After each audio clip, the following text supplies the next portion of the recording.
Mi nombre es Rosa. Tengo 86 años. Nunca le conté esto a nadie. Lo guardé todo aquí adentro, como si fuera un secreto sucio. Pero no fui yo la que se equivocó. Era solo una niña. Y los niños no eligen nada. Cuando mi madre murió, yo tenía 8 años. En aquella época, todos decían que un niño huérfano iba a parar con algún pariente. Una tía, una abuela, alguien de la familia siempre aparecía. Conmigo fue diferente. No me crió ningún pariente. Me llevaron los patrones de mi madre. Mi madre era empleada doméstica. Trabajaba en la casa de una familia rica. Dormía en un cuartito en la parte trasera. Limpiaba todo, cocinaba, cuidaba a los hijos de otros. Hacía lo que podía para criarme sola. Yo pasaba el día con ella, sentada en un rincón de la cocina, esperando a que terminara para irnos a nuestro cuarto. A veces me dormía ahí mismo, de puro cansancio. Ella decía que estaba ahorrando para ponerme en la escuela, pero nunca hubo tiempo. Un día se sintió mal. Todo pasó rápido. Decían que fue algo del corazón. Vi cuando la ambulancia se la llevó, pero no sabía qué significaba eso. Pensé que volvería. Me quedé esperando, pero no volvió. En el velorio me quedé de pie, sosteniendo una bolsa de tela con la poca ropa que teníamos. No apareció ningún pariente. Ninguno. Fue entonces cuando la dueña de la casa, la patrona de mi madre, me miró y dijo que me llevaría, que no dejaría a una niña pequeña sola en el mundo. Delante de todos, me abrazó y dijo que ahora era de la familia. Todos lo encontraron bonito, pero no sabían lo que había detrás de ese gesto. Esa misma noche, dormí en el cuartito donde dormía mi madre. Al día siguiente me despertaron temprano. Me dieron un cepillo y me mandaron a fregar el suelo de la cocina. Pregunté por qué. Me dijeron que ahora vivía ahí y que ahí todos ayudaban. Pensé que sería temporal.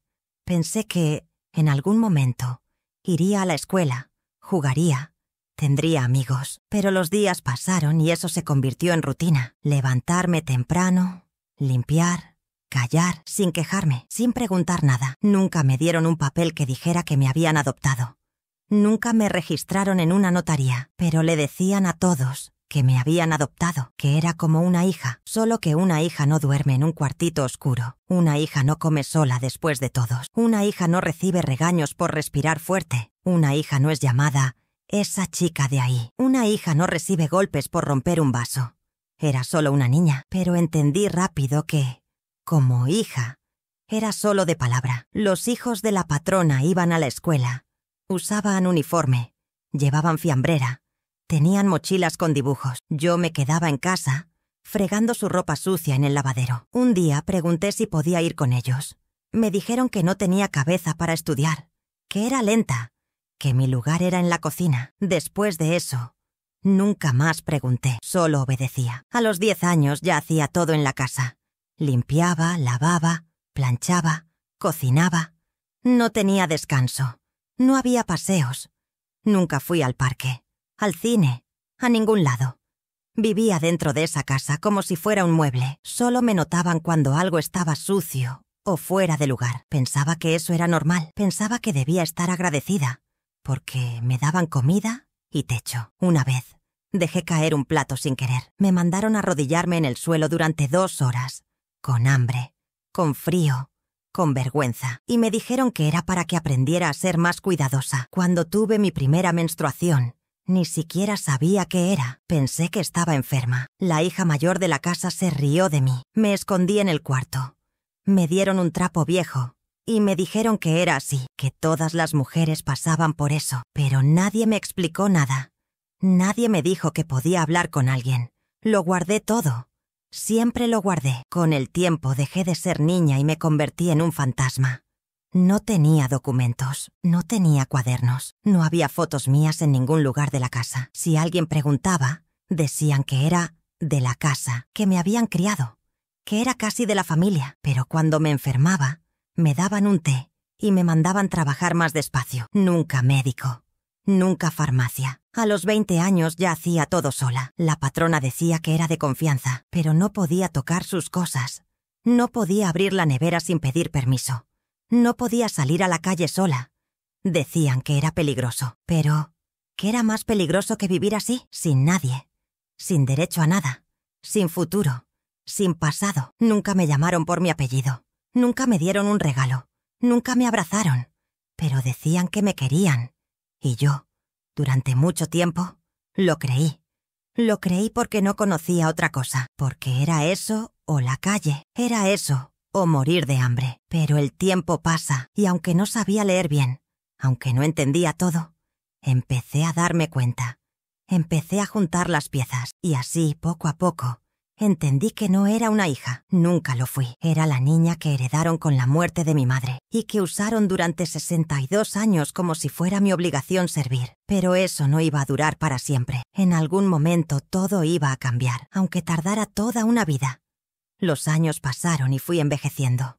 Mi cuerpo ya no era de niña, pero la forma en que me trataban no cambió. Seguían llamándome niña, incluso cuando ya tenía 30 años. Seguía durmiendo en el mismo cuarto estrecho, con la misma cama que crujía y la manta que no abrigaba nada. La rutina era siempre la misma: levantarme temprano, lavar todo, limpiar todo, preparar comida y no esperar un gracias, ni miradas, ni respeto. Era parte de la casa, pero solo de la parte que no valía nada. Cuando venía algún vecino o conocido de la familia, la patrona se aseguraba de decir que yo era criada suya desde pequeña. Es de confianza.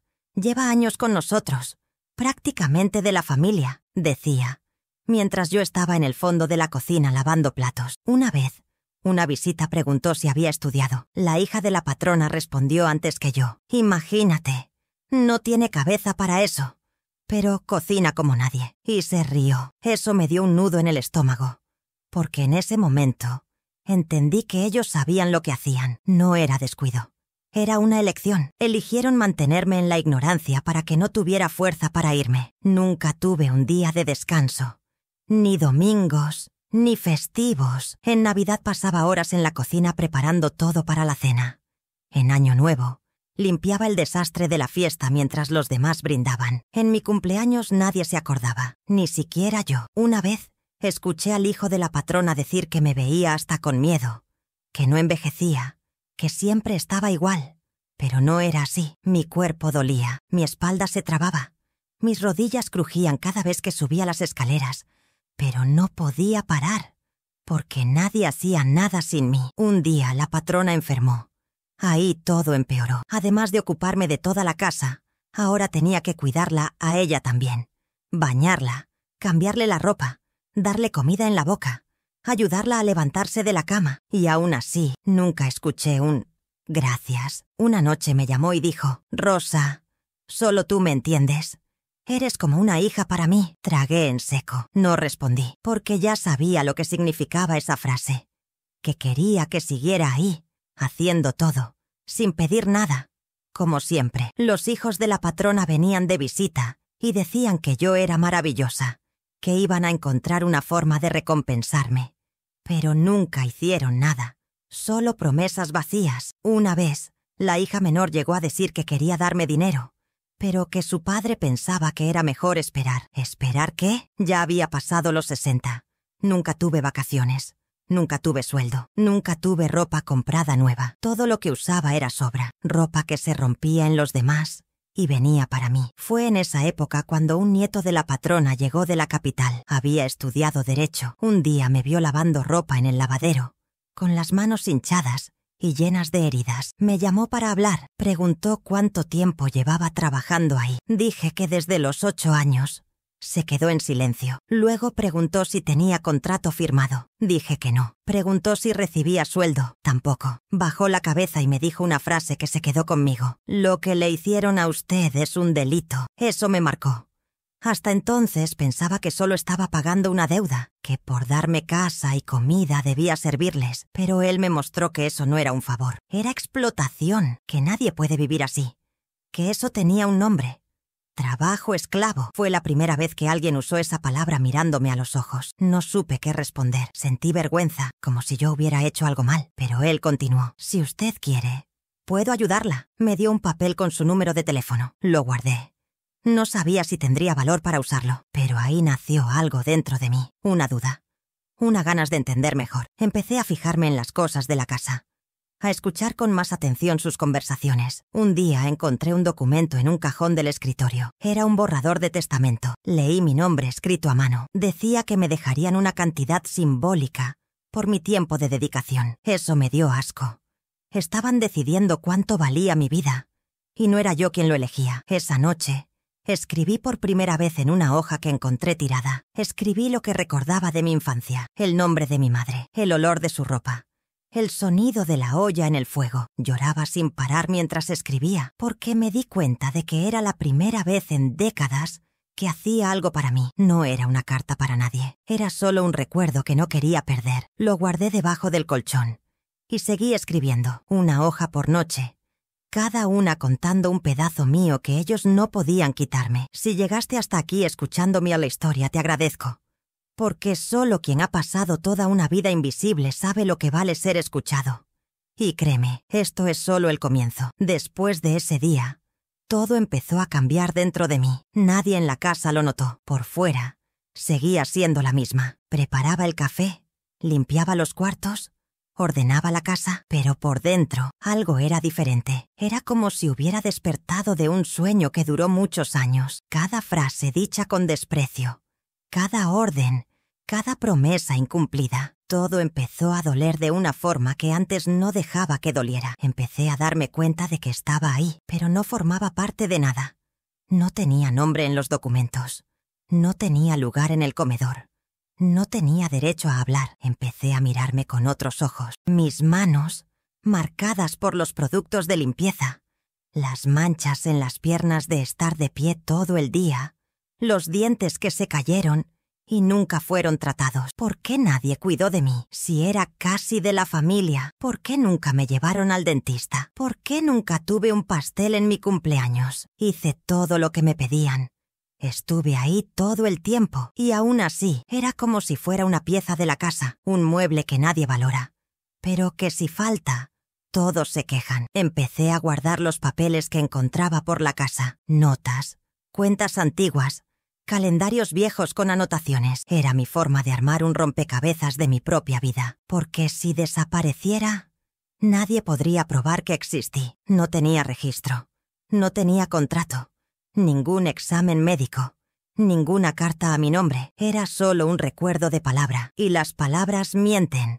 Las palabras olvidan. No quería ser olvidada como lo fue mi madre. En un cajón del armario de la patrona, encontré una foto antigua de mi madre con el uniforme blanco, apoyada en el lavadero. Detrás de la foto estaba escrito: Madalena, excelente cocinera. Eso me indignó. La mujer que me trajo al mundo quedó reducida a una frase sobre comida. Ni una palabra sobre ser madre, ni un recuerdo de quién era realmente. Si con ella fue así, ¿qué harían conmigo? Fue en ese tiempo cuando la salud de la patrona empeoró. Ya no podía caminar sola. Empecé a pasar las noches en su cuarto, porque tenía miedo de morir mientras dormía. Yo dormía sentada, con un colchón delgado en el suelo. Cada 2 horas me llamaba para ajustar la almohada, cambiar las sábanas, ayudarla en el baño. Aún así, cuando venía algún pariente, me trataban como si fuera una cuidadora contratada. Pero nadie me pagaba, nadie preguntaba cómo estaba, nadie ofrecía ayuda. Una noche, se despertó llorando. Me llamó cerca,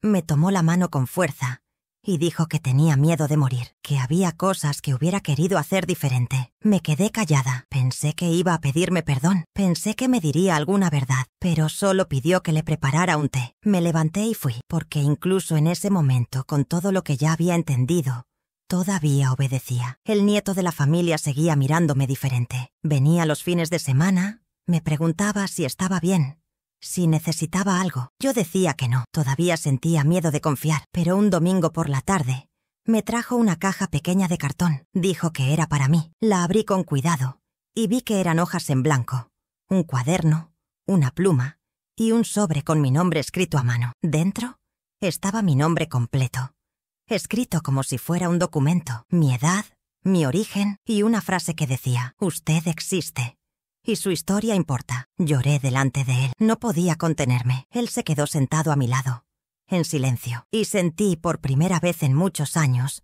que alguien me veía de verdad. Pregunté si eso era un regalo. Dijo que era solo un comienzo, que si quería, podía reclamar mis derechos, que lo que me había pasado no era normal, que aún estaba a tiempo de registrar lo que viví y que él podía ayudarme. No respondí en ese momento, pero guardé todo con cuidado, como si fuera oro. A partir de ahí, Empecé a escribir más. Cada día, un recuerdo, un pedazo de mi infancia. Un nombre olvidado, una escena que marcó. Escribí sobre la olla que usaba mi madre, sobre el día que vi un libro por primera vez, sobre el zapato que me dio la patrona cuando tenía 12 años y que me quedaba 3 tallas grande. Escribí sobre el miedo que sentía de equivocarme, de hablar, de ser notada, y fui guardándolo todo en una caja de cartón que escondí debajo de la cama. Las palabras me fueron trayendo de vuelta, como si estuviera juntando pedacitos de mí misma. Empecé a entender que no era tonta, como decían, que no era floja, que no era ingrata. Solo era una niña que fue silenciada desde pequeña y que ahora, con 70 años, estaba aprendiendo a hablar. Si piensas que después de eso cambiaron conmigo, no cambiaron. Siguieron esperando que lo hiciera todo, que sirviera, callara, agachara la cabeza, pero ahora dentro de mí ya no era lo mismo, ya no era la que aceptaba todo. Estaba esperando el momento justo, y ese momento se acercaba. La casa fue quedando más silenciosa con los años. La patrona, ya muy débil, pasaba casi todo el tiempo en la cama. Sus hijos venían menos. Solo aparecían en fechas especiales o cuando necesitaban algo. La que hacía todo seguía siendo yo. Me ocupaba de la comida, la limpieza, la ropa, los remedios, la compañía. A veces, ella me pedía que me sentara un rato a su lado. Decía que era la única que nunca la había abandonado. Y era verdad, porque nunca tuve a dónde ir. No era lealtad. Era falta de opciones. Pero dentro de mí, las cosas ya no eran como antes. Ya no me sentía parte de eso. Cada día era una cuenta regresiva. Esperaba algo que ni siquiera sabía explicar, pero sabía que no iba a quedarme ahí para siempre. Empecé a meter algunas de mis anotaciones en un sobre. Cada hoja tenía una parte de mi historia. Escribí nombres, fechas que recordaba, lugares, hasta los momentos más pequeños, como el día que derramé azúcar, y me castigaron por eso. Cada recuerdo era una prueba de que viví, aunque nadie quisiera admitirlo. El nieto de la patrona seguía viniendo de vez en cuando. Me daba los buenos días con respeto. Me llamaba Doña Rosa, algo que nunca habían hecho. Un día me preguntó si había pensado en irme de ahí. Dije que no sabía por dónde empezar. Me dijo que me ayudaría. Me explicó que tenía derecho a documentos, a registro de tiempo de trabajo, a una indemnización. Me asusté. Dije que tenía miedo de hacer eso y que me echaran sin nada. Él respondió: «Pero usted ya vive sin nada, doña Rosa». Eso se quedó en mi cabeza. Ya vivía sin sueldo, sin nombre en un papel, sin un lugar que fuera mío. Entonces, ¿de qué tenía miedo? Tenía 70 años, sin pensión, sin casa, sin familia. Si me iba de ahí no dejaría nada, porque nada ahí fue nunca mío. Solo las ollas que lavaba, los cuartos que ordenaba, el lavadero que me castigaba los brazos. Lo único que era mío de verdad era esa caja de cartón donde guardaba mis papeles. Una noche la patrona se puso mal. Llamé a su hijo, que tardó horas en llegar. Cuando llegó, ni me miró. Solo preguntó si le había dado el remedio correcto. Dije que sí. Gruñó y fue directo a ver a su madre. Cuando salió, ni agradeció. Siempre era así. Yo hacía todo, pero era como si siempre estuviera bajo sospecha. Nunca confían de verdad en quien usan. Después de ese día, empecé a guardar también copias de documentos de la casa, cuentas a nombre de la patrona, registros médicos, lista de medicamentos, no por maldad, sino por precaución. Si algún día me acusaban de algo, tendría cómo defenderme. Empecé a protegerme como nunca lo había hecho. Comencé a ahorrar algunas monedas, centavos, cambios de compras que hacían y olvidaban. Lo puse todo en una lata escondida en el fondo del armario del cuarto. Era poco, pero era mío. En una de sus visitas, el nieto me trajo una carpeta con algunos formularios. Dijo que estaba preparando los papeles para pedir el reconocimiento de mi vínculo laboral. Habló con calma. Explicó todo. Dijo que sería un proceso largo, pero que era mi derecho, que nadie podía borrar mi historia. Escuché todo en silencio, apretando la carpeta contra el pecho. Cuando se fue, me senté en mi colchón y lloré. No de tristeza, era otra cosa, un alivio que nunca había sentido.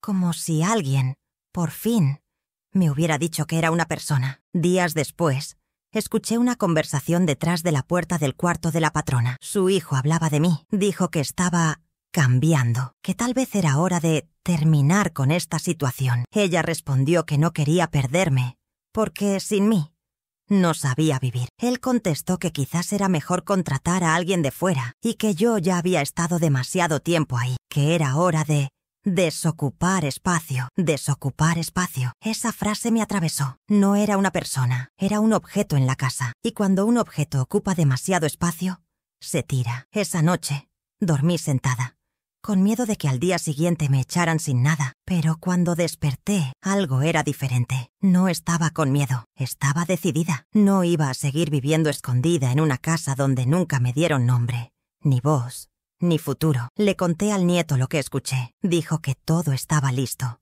que, si quería, me ayudaría a salir de ahí. Dijo que había un lugar sencillo donde podía quedarme hasta resolver todo. Me preguntó si confiaba en él. Por primera vez en décadas, dije que sí, pero pedí un poco de tiempo. Necesitaba resolver una última cosa antes de irme, algo que llevaba guardado dentro de mí desde hacía muchos años, porque esa casa donde me criaron era también la casa donde mataron a mi madre poco a poco, la misma donde me prometieron una vida de hija y me dieron una vida de criada. Y antes de irme de ahí, necesitaba dejar claro que recordaba todo. Me desperté temprano ese día, como siempre. La diferencia es que sabía que sería la última vez. No le dije a nadie, ni dejé una nota. Preparé el café, limpié el fregadero, ordené los cajones como si fuera un día cualquiera. Pero, en mi cabeza, todo estaba decidido. La caja de cartón con mis escritos estaba lista. La carpeta con los documentos que me dio el nieto también. Solo necesitaba valor para salir por la puerta principal. Y lo iba a hacer. Porque nadie más me iba a empujar por escaleras de servicio ni a esconderme cuando llegaran visitas. Fui al cuarto de la patrona.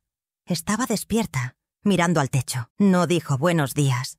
Yo tampoco. Extendió la mano y pidió que le cambiara el pañal. Lo hice como siempre, con cuidado, sin prisa, pero sin arrodillarme. Cuando terminé, me miró y dijo, «No me vas a dejar, ¿verdad?» Respondí que sí, que me iba, que ese día era el último. Se quedó en silencio unos segundos y luego giró la cara hacia un lado, como si hubiera dicho que iba a comprar pan. Nada en ella mostraba sorpresa, como si, en el fondo, supiera que esto iba a pasar en algún momento. Puse mi poca ropa en una bolsa, tomé los papeles, el cuaderno, la caja con monedas y salí. Pasé por el comedor con pasos lentos, sintiendo que cada rincón de esa casa tenía un pedazo mío, un pedazo maltratado, olvidado. Pero no iba a cargar más con ese dolor. Lo iba a dejar todo ahí, incluso el miedo. El nieto me esperaba en la puerta.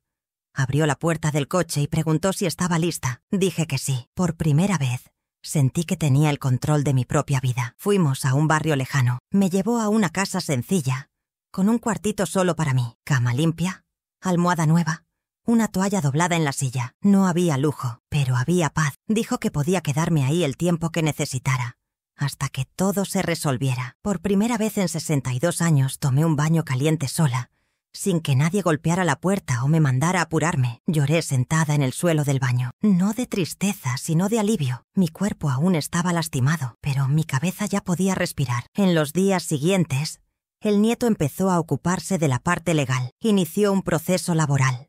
Dio entrada a la solicitud de documentos. Tuve que ir a una notaría a dar mi testimonio. Cuando la empleada preguntó mi nombre completo, me quedé en blanco, porque nadie nunca me llamó así. Dije el nombre de mi madre. Me miró con lástima, pero seguí. Cada respuesta era un ladrillo nuevo en mi historia.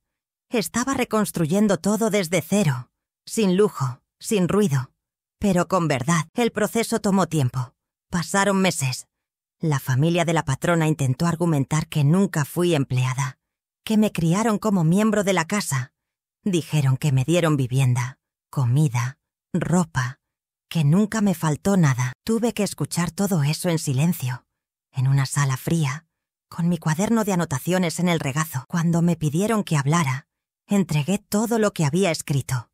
Cada castigo, cada cumpleaños olvidado, cada noche sin cena, cada vez que me llamaron ingrata. El juez leyó parte de lo que escribí en voz alta, y la sala se quedó muda. Con la ayuda del abogado, logré que me reconocieran como trabajadora doméstica sin contrato registrado. Se decidió que tenía derecho a una indemnización por los años de servicio. También conseguí, con mucha lucha, mi pensión. No era mucho, pero por primera vez, el dinero que recibía era mío. Compré ropa nueva, unas sandalias cómodas, un cepillo de pelo solo para mí. Empecé a salir sola al mercado. Descubrí que me gusta el pan de leche y que no soporto el té de manzanilla, cosas pequeñas que nunca tuve derecho a elegir. También empecé a frecuentar una asociación de mujeres de mi edad. Ahí conocí otras historias parecidas a la mía, otras Rosas que también fueron silenciadas, usadas, borradas. Hablar con ellas me dio fuerza. Una vez, una señora me escuchó contar un pedazo de mi vida y me tomó la mano. Dijo que era fuerte,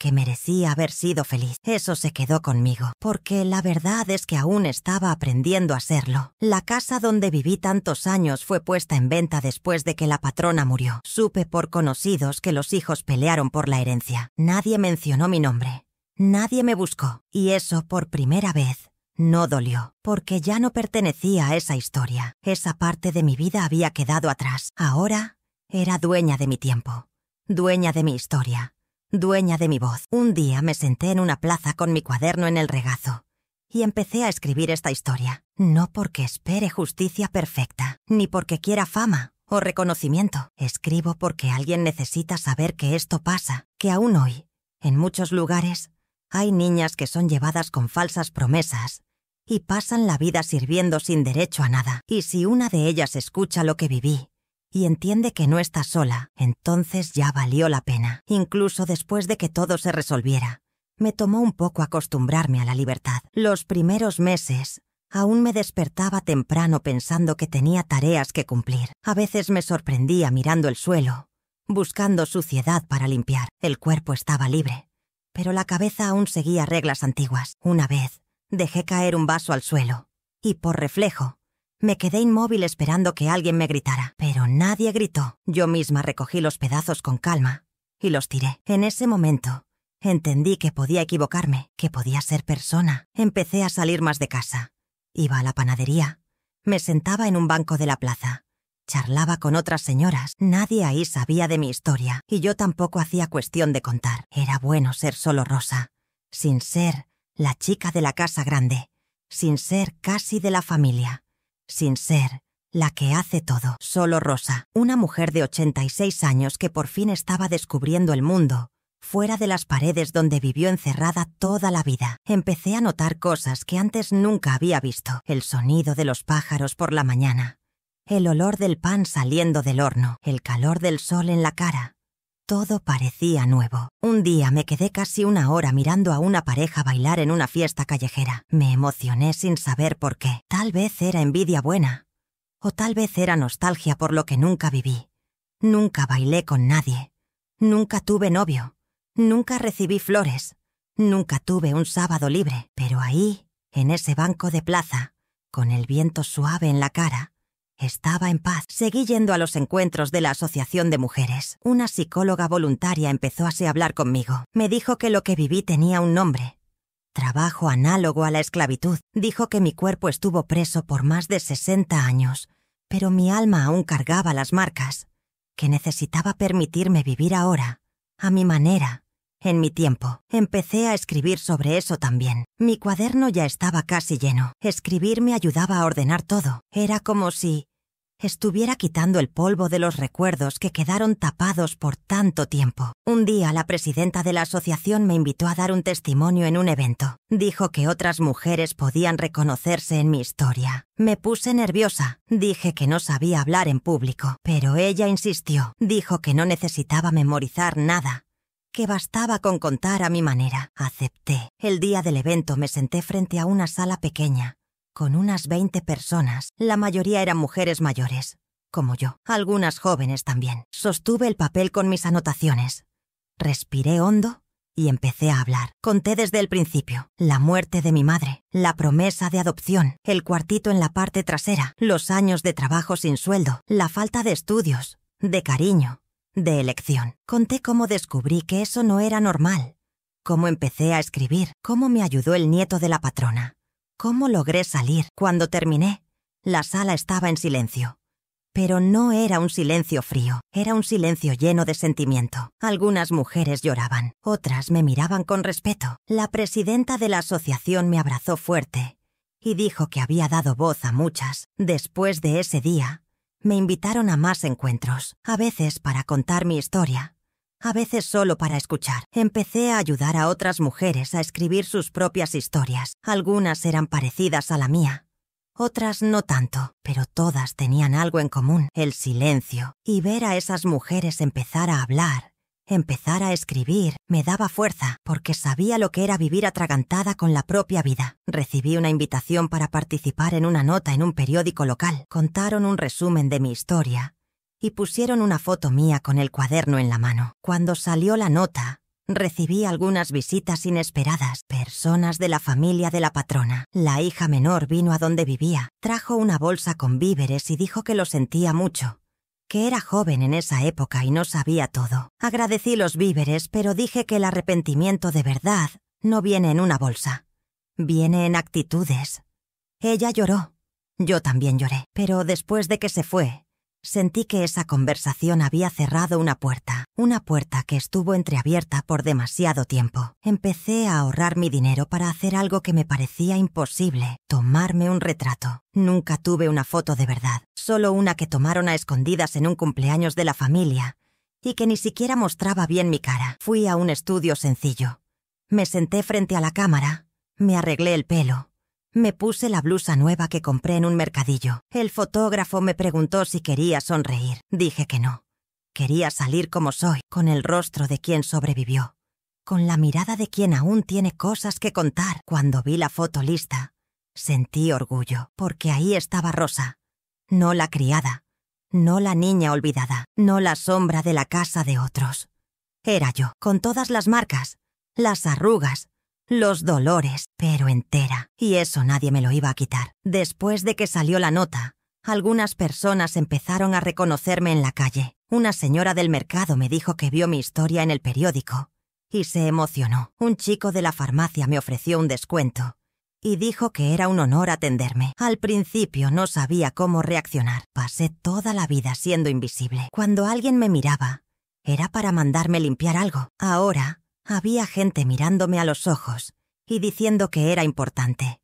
Eso era nuevo para mí y aún estaba aprendiendo a aceptar ese tipo de cariño. La Asociación de Mujeres me invitó a participar en un grupo que ayudaba a otras señoras a reconocer sus derechos. Empecé a asistir a encuentros todas las semanas. Algunas llegaban calladas, con miedo hasta de decir su nombre completo. Otras contaban historias de abusos silenciosos, de explotación escondida bajo la etiqueta de ayuda. Yo escuchaba a cada una con atención y siempre que podía, decía: no estás sola, porque sabía cuánto importaba esa frase. Me regalaron un segundo cuaderno. Empecé a escribir sobre lo que vivía ahora. Escribía sobre el pan con mantequilla que compraba en la panadería, sobre la ropa de cama que elegí por el color que me gustaba, no por la que sobraba. Escribí sobre el día que cambié de cepillo de dientes porque quise, no porque alguien tiró el viejo. Puede parecer poco, pero para quien nunca tuvo elección, eso es mucho. Con el tiempo mi salud empezó a debilitarse. Nada grave, pero el cuerpo cobraba los años de esfuerzo. Tuve que empezar a tomar pastillas para la presión. Sentía más cansancio. Las rodillas dolían. La espalda se trababa, pero ahora iba al médico cuando lo necesitaba. Tenía mi tarjeta del sistema de salud, mi ficha con mi nombre completo. Sentarme en la silla de la recepción y escuchar que llamaban a Doña Rosa me daba un sentimiento que ni sabía nombrar. Era como si, después de tanto tiempo, por fin hubiera entrado en el sistema. Como si el mundo, al fin, me hubiera visto. Una de las asistentes de la asociación me ayudó a organizar los papeles para hacer mi inventario. Dije que no tenía nada que dejar. Ella respondió que lo más valioso ya lo había dejado, mi historia. Me ayudó a registrarlo todo correctamente. Hice cuestión de dejar mi cuaderno con ella, con una carta explicando qué era. Pedí que, cuando ya no estuviera aquí, lo entregara a alguien que necesitara leerlo, porque a veces, una vida contada de la forma correcta vale más que cualquier herencia. Recibí una carta del nieto de la patrona. Decía que estaba feliz por verme seguir adelante. Agradecía que hubiera confiado en él. Dijo que aprendió mucho conmigo y que, por mi causa, empezó a trabajar con casos parecidos, ayudando a otras mujeres en la justicia. Eso me emocionó, porque, de algún modo, Lo que viví no terminó solo conmigo. Se convirtió en un puente para que otras personas salieran del mismo pozo donde estuve por décadas. Un día la chica de la asociación me preguntó si tenía ganas de visitar la casa donde me crié. Pensé unos minutos y respondí que no. No porque guardara rencor, sino porque ese lugar ya no formaba parte de mí. No era más un pedazo de mi historia actual. Había salido de ahí y no quería volver ni para mirar. Mi historia estaba conmigo, en mi cuerpo, en mi cuaderno, en mi voz. No necesitaba ver esas paredes otra vez. Ya había vivido en ellas por demasiado tiempo. Conocí a una joven que estaba empezando un proyecto de documental sobre historias de mujeres invisibilizadas. Me escuchó hablar en una rueda de conversación y pidió grabar un testimonio. Me puse nerviosa, pero acepté. Nos sentamos en la cocina de la asociación. Ella encendió la cámara y hablé por casi una hora. Conté con calma, sin llorar, sin perderme. Cuando terminamos, dijo que era un ejemplo de fuerza. Respondí que no era fuerza, era supervivencia, porque cuando no tienes elección, aprendes a aguantar, pero después, cuando entiendes qué pasó, tienes que elegir vivir de otra manera. Recibí una invitación de una escuela pública del barrio para visitar a una clase de jóvenes. Fui con una funcionaria de la asociación. Los alumnos escucharon atentos. Al final, una chica me preguntó si me arrepentía de algo. Dije que sí. Me arrepentí de no haber hablado antes, de no haber pedido ayuda, de haber pensado que todo era mi culpa. Pero también dije que nunca es tarde, que uno puede cambiar incluso con edad avanzada y que cada vez que contamos una verdad, alguien que vive escondido encuentra valor para salir de la sombra. No sé cuánto tiempo me queda, pero sé que, por primera vez, estoy viviendo con mi nombre completo, con mi cuarto, con mi cepillo, con mi cuaderno, con mi voz. Y eso para mí vale más que todo lo que me prometieron y nunca cumplieron. Pensaba que, después de salir de esa casa, mi historia se apagaría, que a nadie le importaría. Pero pasó lo contrario. Parece que cuanto más hablaba, más personas aparecían diciendo que conocían a alguien que vivió algo parecido. Y lo que más me dolía era ver que muchas de esas historias eran actuales. No era solo cosa del pasado. Todavía hoy hay niñas tratadas como criadas, niñas cuidando a otros niños, mujeres viviendo décadas dentro de una casa, sin derecho a descanso, sueldo, estudios, y todo eso disfrazado de ayuda. Esas historias me daban rabia, no porque quisiera que nadie pasara por eso, sino porque mostraban que mi sufrimiento no fue una excepción, era parte de algo más grande, de una cultura donde el pobre que es ayudado tiene que aceptar todo en silencio, donde el favor se convierte en prisión, donde se exige el silencio. Pero ahora yo no me callaba más, y cada vez que alguien me escuchaba, aunque fuera por 5 minutos, sentía que una parte del peso se iba. Una periodista me buscó para una entrevista. Dijo que quería mostrar que historias como la mía aún ocurrían. Hablamos por horas. Me escuchó con atención. Cuando salió la nota, recibí más cartas, algunas de personas que nunca vi en mi vida. Una señora escribió diciendo que se inspiró en mí para salir de la casa donde era tratada como empleada desde los 12 años. Un chico me escribió contando que su abuela pasó por algo parecido y que solo lo entendió después de ver mi historia. Esas cartas me emocionaron, porque significaban que mi vida, por más dura que hubiera sido, podía servir para algo bueno. Con el dinero de la indemnización, hice algo que nunca pensé que haría. Compré una cocina solo para mí, una cocina pequeña, de 2 quemadores. La instalé en la cocina de mi cuartito y empecé a cocinar lo que me gustaba. Hice frijoles a mi manera, pollo bien sazonado. Compré arroz de la marca que elegí. Cocinar para mí fue como empezar de nuevo. No había patrón quejándose de la sal, no había prisa, no había nadie mandando. Era solo yo, mi olla y mi libertad. Empecé a anotar recetas en mi cuaderno también. Una de las chicas de la asociación me enseñó a hacer pastel de zanahoria. Lo hice para un encuentro del grupo y fue un éxito. Todos pidieron la receta. Sonreí tanto ese día que hasta me dolió la cara. Yo, que nunca tuve ni una vela encendida en mi cumpleaños, ahora recibía elogios por un pastel hecho con mis propias manos. Eso parecía un milagro, pero era solo la vida sucediendo como debía. Empecé a guardar recortes de las notas que salieron sobre mí. Las cartas que recibí también las guardé con cuidado. Una chica joven de la asociación dijo que quería transformar mi historia en un pequeño libro artesanal. Me quedé sin reacción. Dijo que no necesitaba ser algo de librería, que era solo para registrar, para que otras personas pudieran leer. Acepté. Ella transcribió todo lo que había escrito en los cuadernos, lo organizó por capítulos y hasta me pidió una foto para la portada. Usé la misma del estudio, aquella en que aparecía con el rostro serio,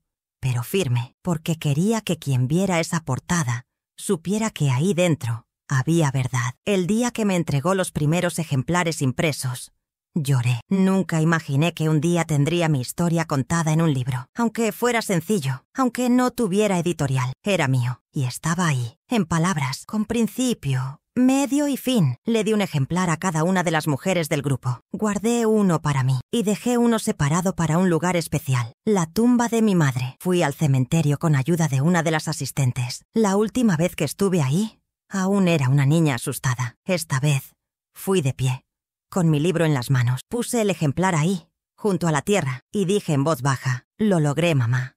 Conté todo.